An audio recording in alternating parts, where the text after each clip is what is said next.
श्री सीताराम जी सरकार की जय। श्री हनुमान जी महाराज जी की जय। श्री गौरी शंकर भगवान की जय। श्री अयोध्या धाम की जय। श्री सरयू महारानी जी की जय। सब संतन की जय, सब भक्तन की जय। जय जय श्री सीताराम। हम सभी संसार में जीव कोटि में आते हैं और जीव का जो स्वभाव है ना, जीव का स्वभाव स्थिर नहीं है। चाहे कोई भी हो, उसको साधनों में रुचि विशेष रूप से होती है। खुद भले ही कुछ भी कर रहे हैं, लेकिन यदि किसी को कोई साधन करते हुए देख लेते हैं ना, तो लगता है अरे ये साधन कर रहे हैं, हम नहीं कर पा रहे हैं। सबकी स्थिति होती है। कोई घर में बैठ के यदि राम नाम कर रहा है और वो किसी को देख ले, अरे कहाँ गए थे, बद्रीनाथ गए थे, केदारनाथ गए थे, रामेश्वरम गए थे। कैसे गए थे? दंडवती लगाते हुए गए थे, परिक्रमा वहां पे की थी, नंगे पैर परिक्रमा की थी, ऐसी की थी, वैसी की थी। तो लगता है ये देखो, ये बढ़िया है, इनका भजन अच्छा चल रहा है, ये बढ़िया भजन कर रहे हैं, इनका तो काम हो ही जाएगा। मतलब जीव का जो स्वभाव है ना, वो साधन को देखकर उसमें स्वाभाविक रूप से रुचि का होना है। भले ही उस साधन का प्रभाव कुछ भी हो, लेकिन स्वयं यदि कोई घर में बैठ के भजन कर रहा है, नाम जप कर रहा है ना, ग्रंथों का स्वाध्याय कर रहा है, तो वो उसके ऊपर ना देखकर ये देखता है कि सामने वाले का साधन कितना है। वो साधन पे ज्यादा जोर देता है। इस जोर केवल जीव का स्वभाव है, केवल मन है, वो जोर देता है। क्यों? क्योंकि लोगों की ये मानसिकता आजकल हो गई है कि जब तक हम कुछ करेंगे नहीं, जब तक कुछ करेंगे नहीं, तब तक हमें कुछ प्राप्त नहीं होगा। कुछ करने से अर्थ है कि उनको शारीरिक श्रम से मतलब है। शरीर से जितना श्रम हो जाएगा, जैसे कोई तपस्या कर रहा है ना, शरीर को, आत्मा को कष्ट देकर तपस्या कर रहा है। कोई तीर्थों में जा रहा है, तीर्थों में भांति भांति के कष्ट कर स्वयं ही कर रहा है, नंगे पैर जैसे परिक्रमा दे रहा है, 2-2 घंटे तक पानी में खड़े हैं, है ना, या कोई भी और प्रकार से, किसी प्रकार से कोई दान कर रहा है, नहीं है खुद भी, फिर भी इधर उधर से लेके दान कर रहा है। कोई यज्ञ में लगा हुआ है, कोई योग में लगा हुआ है। तो इस तरह से जो है, मतलब सबकी जो रुचि है ना, वो साधनों में ज्यादातर होती है कि किसी प्रकार से कोई साधन बने। इसलिए जो साधन जिससे बनता है, तो उसकी ओर जीव की रुचि पहले जाती है कि अरे यार, इनसे साधन बनना है। लेकिन गोस्वामी जी इस बात का विरोध करते हैं। गोस्वामी जी कहते हैं नहीं, ना ही न आवत अनुभव। गोस्वामी जी कहते हैं कि यदि किसी को किसी अन्य साधन का भरोसा है, तो होता भी है, लेकिन मैं अपनी कहूं तो ना ही न आवत अनुभव। मुझे तो दूसरे साधन का भरोसा नहीं होता। दूसरा साधन क्या क्या है, मुझे तो किसी अन्य दूसरी चीज का भरोसा होता ही नहीं है।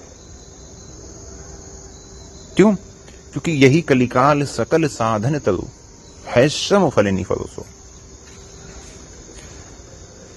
कलियुग में राम नाम को क्या कहा गया? कल्पतरु। जो चाहे वो प्राप्त हो जाएगा। ठीक है, तो राम नाम को कल्पतरु कहा गया है, लेकिन कलिकाल को क्या कहा गया? यही कलिकाल सकल साधन तरु। साधन तरु है, जैसे वो कल्पतरु है, ये साधन तरु है। कल्पतरु में जो चाहे वो प्राप्त हो जाएगा, और साधन तरु में जो साधन तुम करना चाहोगे, उस साधन आप कर सकते हो। सब साधन खुले हैं, किसी साधन पर कोई ऐसा निषेध नहीं है कि आप ये साधन करो। सकल साधन तरु, वो समझ कहते हैं जो चाहे वो साधन कर लो। लेकिन उस साधन को जब कर लोगे, तो अंत में प्राप्त क्या होगा? है श्रम फलिनी फरोसो।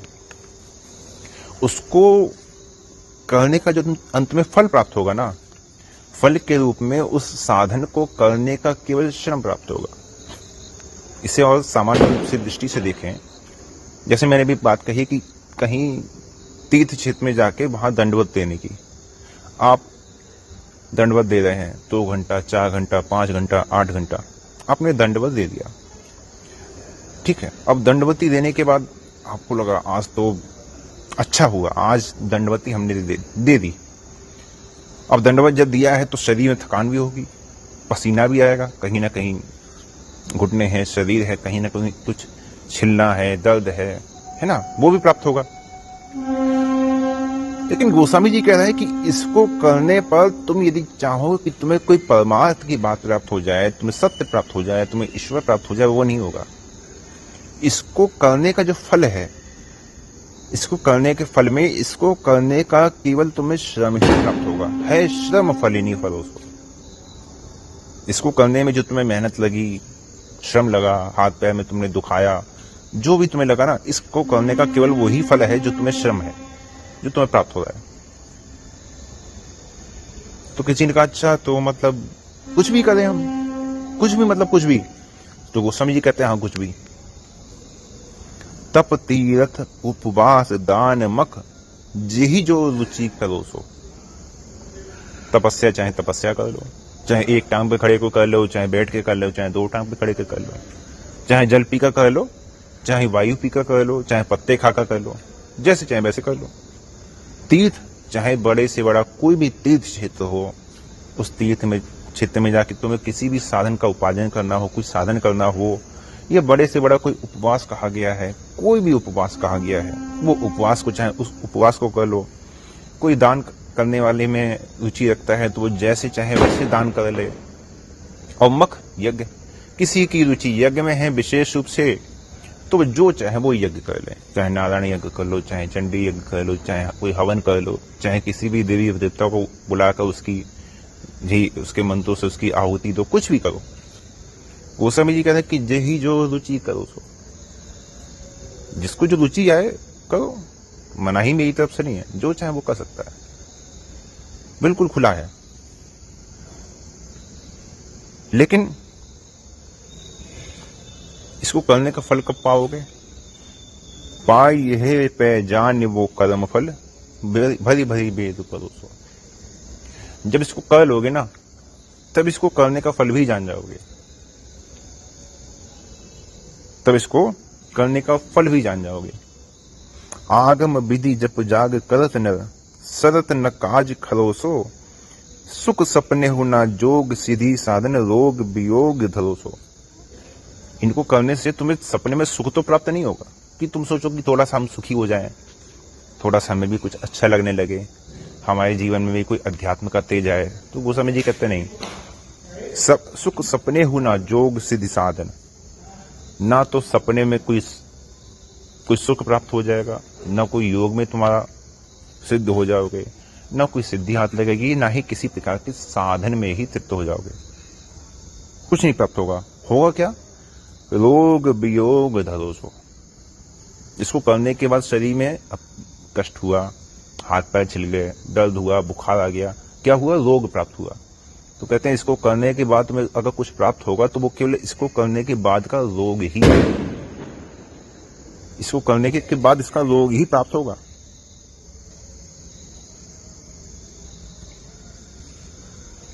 तो कहा कि करें क्या? तो कुछ भाई सब चीज के लिए आप मना कर रहे हैं, हर चीज के लिए आपने मना कर दिया, तो कुछ बताइए तो ही। हर चीज के लिए आप मना कर रहे हैं तो कुछ ऐसा भी बताओ जो करने लायक हो। तो गोस्वामी जी कहते हैं कि ठीक है, देखो पहले तो ये समझो कि अल्प तो अवधिता में जीव बहु सोच पोच। एक तो पहले ही जीव की जो अवधि है शरीर की कलिकाल में वैसी कम है। 100 वर्ष की आयु भगवान ने निर्धारित कर दी। बाकी आजकल का वातावरण ऐसा है कि वो मनुष्य की आयु को कम करके 60, 65, 70 तक उसने सीमित कर दिया। बाकी अब बहुत समस्या हो गई है, बहुत जमाना और खराब हो गया है, हर चीज में मिलावट, तो उसकी आयु जो और सीमित थी वो और बीमारियों से घिर गई। तो अल्प तो अवधिता में जीव बहु सोच पोच। अब उसमें से भी जीव को बहुत चिंताएं हैं, बहुत सोच है, क्या करें क्या नहीं करें, क्या करना चाहिए क्या नहीं करना चाहिए, किसमें रुचि होनी चाहिए किसमें रुचि नहीं होनी चाहिए, है ना। तो गरीबों को बहुत है, क्या क्या कीजिए। कोई कुछ बताता है, कोई कुछ बताता है, कोई कुछ बताता है, कोई कुछ बताता है। तो क्या क्या करने जाओगे?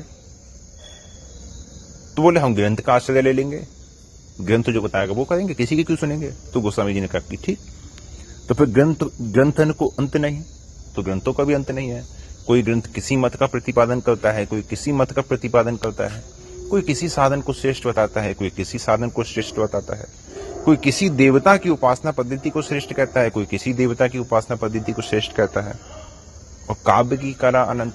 यदि कहो कि हम काव्य की कला अर्थात गाने बजाने, है ना, बढ़िया बढ़िया भगवान के भजन सुन लें या और किसी प्रकार से भगवान को रिझाने का काम कर लें, तो काव्य की कला अनंत। तो उसके भी रूप हैं, कलाएं हैं, वो भी अनंत हैं, है ना, जिनके रसीले राग हैं कि लेकिन कितना पढ़ा जाए और कितनों का कहाँ कहाँ रसास्वादन किया जाए, है ना। राग है रसीलो रस कहाँ कहाँ पीजिए। सब राग में हैं, सब रसीले हैं, जो करने जाओगे वो अच्छा लगेगा, जो करने जाओगे वो अच्छा लगेगा।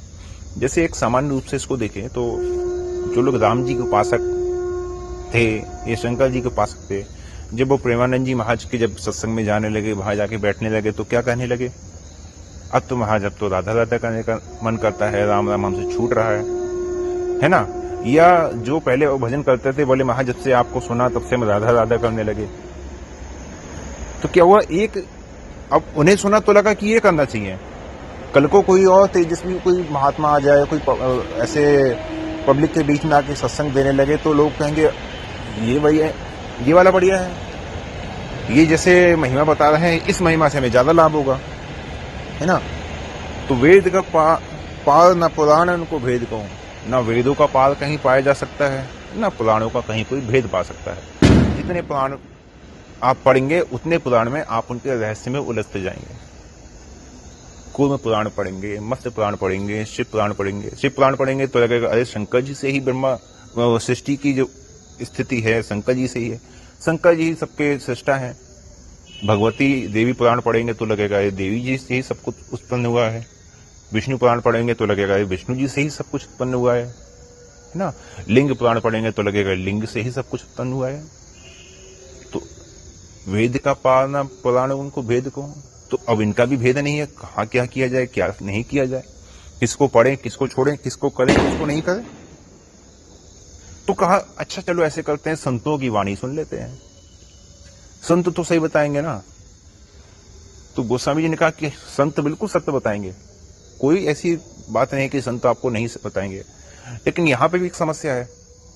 समस्या क्या है कि वाणी है अनेक चित्त कहां कहां दीजिए। किसी की वाणी कुछ कह रही है, किसी की वाणी कुछ कह रही है। जो शैव हैं वो शैव मत का प्रतिपादन कर रहे हैं, जो वैष्णव है वो वैष्णव मत का प्रतिपादन कर रहे हैं। इस्कॉन वालों ने तो कहा कि राम जी तो कुछ थे ही नहीं, जो कुछ श्री कृष्ण जी है, राम जी तो बेकार। वो उन्होंने अपनी ही भगवत गीता, उनकी अब भगवत गीता अलग ही छपी हुई है, वो अपनी राम कथा अलग ही लगाते हैं, उनका अलग ही है। ऐसे ही अलग अलग मत हैं, अलग अलग संप्रदाय हैं, सब अपने अपने मत के लिए कहते हैं ये करना चाहिए, सब अपने अपने मत के लिए कहते हैं ये करना चाहिए, है ना। तो वाणी है अनेक चित्त कहां कहां दीजिए। तो वो समय ने कहा कि कहां कहां क्या के चित्त दोगे। सबका जो जिसका कहना है वो अपनी अपनी बात को बढ़ा चढ़ा के कहता है, ये करो ये करो ये करो। तो करे क्या। तो गोस्वामी जी ने कहा कि कुछ करने की आवश्यकता नहीं है। एक तो हम लोग जैसे कहावत में कहते हैं ना कि 100 बात की एक बात हम तुमसे कह देते हैं, 100 बातें मत सुनो, ये एक बात सुन लो काम हो जाएगा। गोस्वामी जी कहते हैं 100 बात नहीं कहूंगा मैं, 1000 नहीं कहूंगा, है ना, 10,000 की बात भी नहीं कहूंगा और लाख की बात भी नहीं कहूंगा, मैं कहूंगा लाखों में, लाखन में एक बात तुलसी बताया जाता। गोस्वामी जी कहा कि देखो तो मेरे भी यहां से प्रयाण करने का समय आ गया है, भगवान के धाम जाने का समय आ गया है, तो मैं तो जा रहा हूं। लेकिन जाते जाते अपने जो जीवन का सार है, मेरे जो जीवन में जो मेरा अपना भजन रहा, उस भजन का जो सार है वो तुम्हें मैं बता के जा रहा हूं।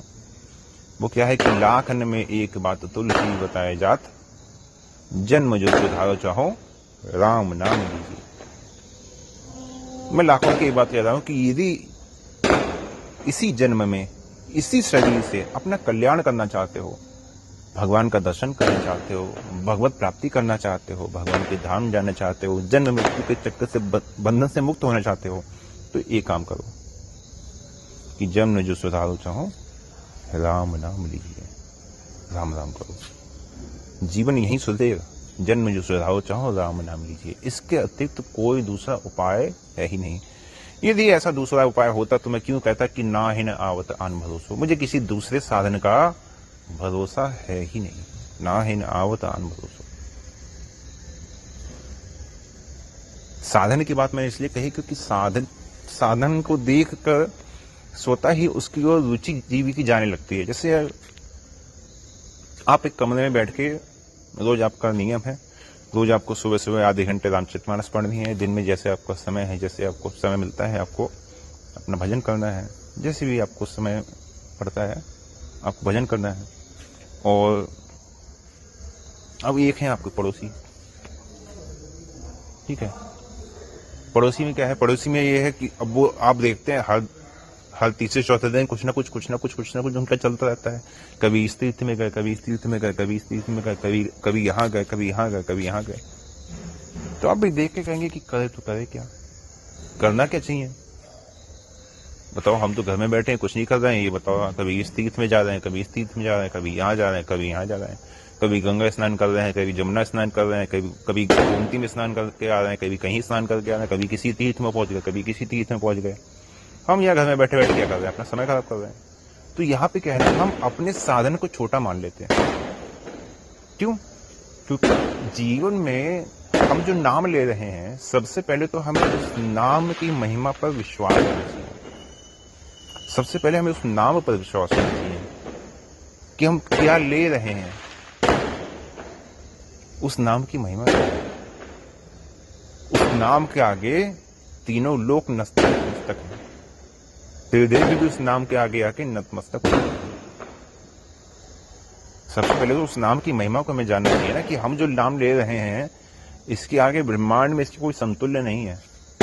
चाहे किस ब्रह्मांड का कोई भी साधन क्यों ना रहा हो, वो किसी प्रकार से इस नाम के बराबर तो नहीं कर सकता। तो सबसे पहले तो जो हम नाम ले रहे हैं, सबसे पहले तो उस नाम में हमें विश्वास होना चाहिए। उस नाम की महिमा पर हमें विश्वास होना चाहिए कि हम जो नाम ले रहे हैं इसके समान कोई दूसरा साधन, ये जैसा है ऐसा दूसरा कोई साधन हो ही नहीं सकता, दूसरा कोई नाम हो ही नहीं सकता।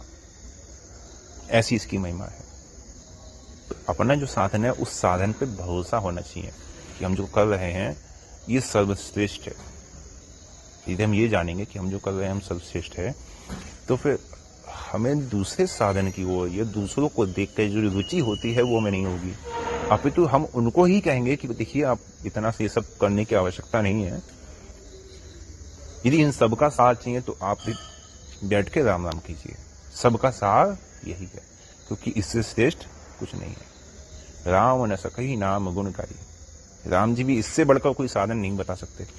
यदि इससे बढ़कर कोई साधन होता तो हनुमान जी महाराज राम जी के लिए वो साधन करके दिखाते,